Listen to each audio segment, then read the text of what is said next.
how to set the picture gallery sync using Wi-Fi only, or Wi-Fi or mobile data.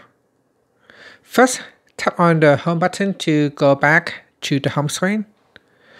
On the home screen or in the app screen, open up the gallery app. Then tap on the menu button at the bottom. Next, tap on settings. Then tap on sync with OneDrive at the top. Tap on the left hand side panel. In here, go down and tap on sync using Wi-Fi only, or Wi-Fi or mobile data.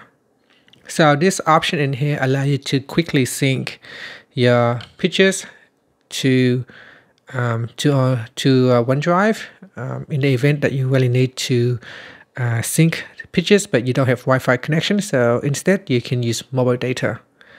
But if you already connected to a Wi-Fi network and you want to save your mobile data, then you might want to consider select Wi-Fi only, so that pictures will be synced to OneDrive using Wi-Fi data instead of your mobile data. After that, you can tap on the back key or tap on the home button to return back to the home screen. Thank you for watching this video. Please like and subscribe to my channel for more videos.